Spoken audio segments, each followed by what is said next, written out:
would you see that? And I know there's been lots of work about how anxiety levels are increasing. And I know Jonathan Haidt has done lots of work on anxiety levels increasing amongst, um, well, not just the young, but the adults, but he's particularly focused on the young because of the Yeah. advent of the smartphone and all of us being tethered to the very addictive algorithms. Um, but I think you could probably argue is that even pre that advent, people were writing about deaths of despair.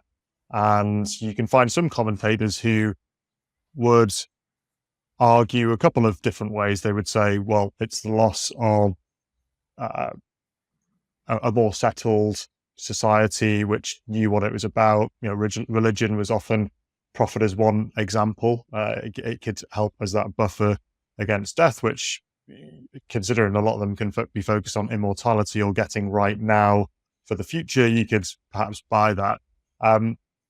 But this, back to that point we were talking about earlier on, with no common frame of reference, and you could argue that there's a lot of shared internet culture now. There's a homogenization of it, the same kind of memes, the same kind of language. There's a kind of internet dialect that has thrown itself up. But I think it's probably fair to say that it's not quite as deep as having been inculcated in something like the canon or a nation's history or all of those things, which I think people have less of a grasp on. And so my wild card question is, could this cultural homogenization, this loss of a focus on death in our daily lives, be contributing to rising anxiety amongst people? And could that be part of why we see depression increasing and the various other mental health disorders? So that was a long question. Yeah, sorry, that was a bit of a rambling. Here's what I reckon with a question mark on the end. Yeah. Um, so the people who feel more embedded in a social structure, in a group, a religious group, or political group, or whatever, probably have less of that anxiety.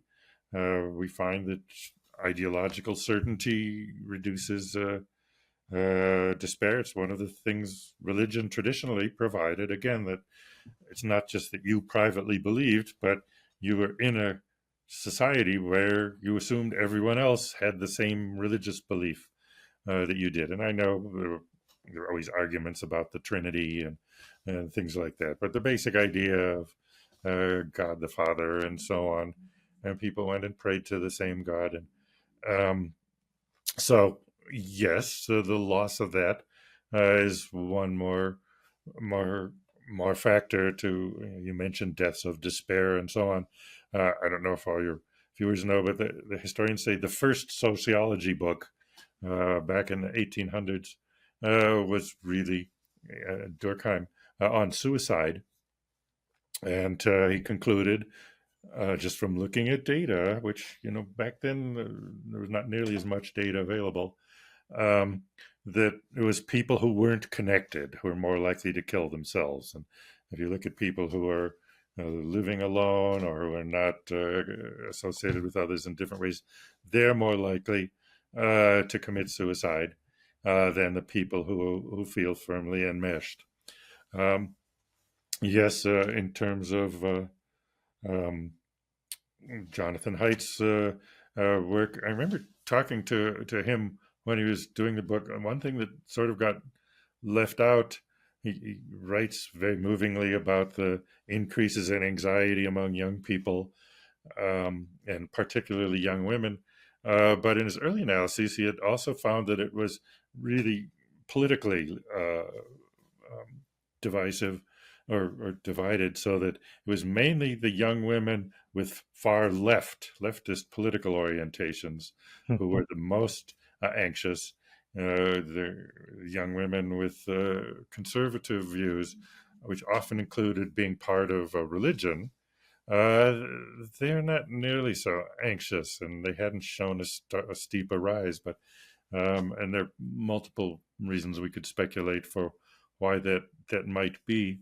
But I'm saying to me where I live now in Utah, I'm surrounded by the people who live in the Church of Latter Day Saints, formerly known as the Mormons, and while I'm not a believer myself, I do envy their community. They they raise their children. They take care of each other. They go. They don't have preachers. They take turns in church speaking out about their experiences and their feelings and so on, and their commitment. So uh, I am not surprised that anxiety levels are lower for young women and young men who grow up in that kind of community where everyone's looking out for everyone, and you share positive values and the belief in religion, and it's, as I said, it's not just the religious beliefs but the community that's strong there.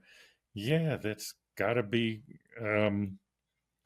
easier to be happy and to avoid anxiety, depression, and these other things than when you look at society as isolated units, and you're just trying to form bonds for yourself, which all are temporary, and everyone's oppressing everyone else, and all those views which have unfortunately spread.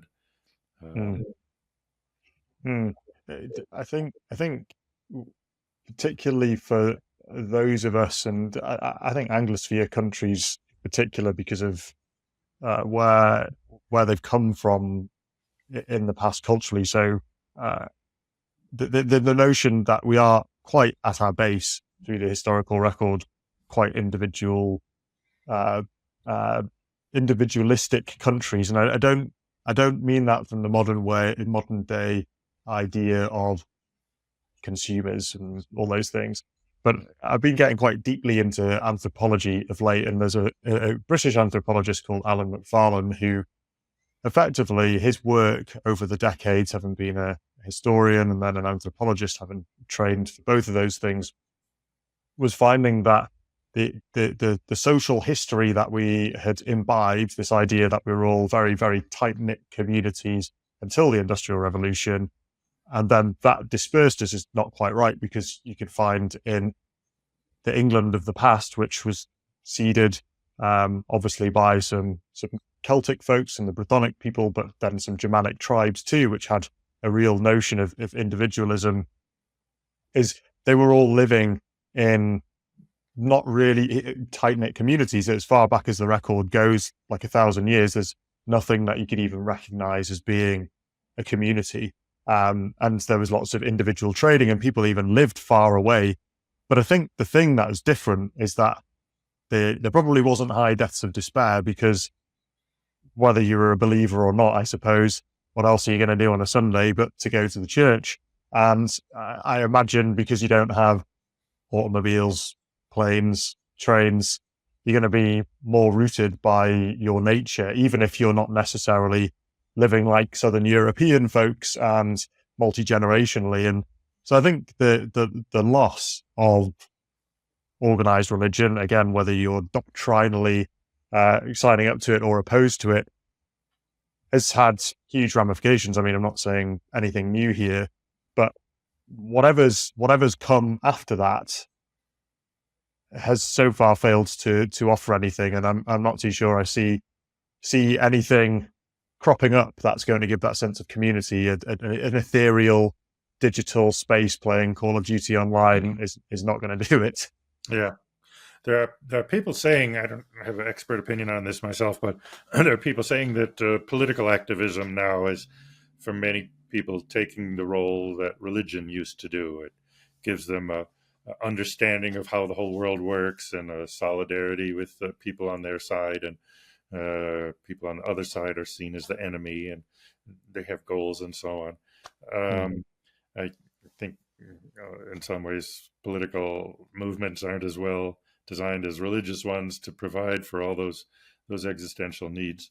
But and it may just be that people without the religious framework, they're looking for something they can totally believe in and that will give them values and structure. And so maybe the political arguments uh, Mm, appeal to them for that. But yes, it is a loss. As I said, I'm not religious myself, but religion has done far more good than harm to societies throughout history, and it still has power. Still, people get mm, a lot of benefit from it today. absolutely.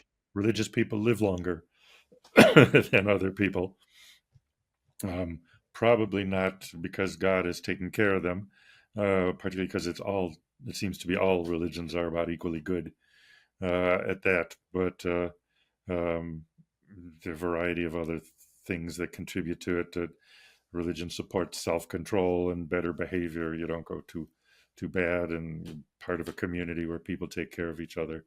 Uh, but uh, but still, I mean, Mm, just longer life is goes down to the level of biology as what is a measure of success.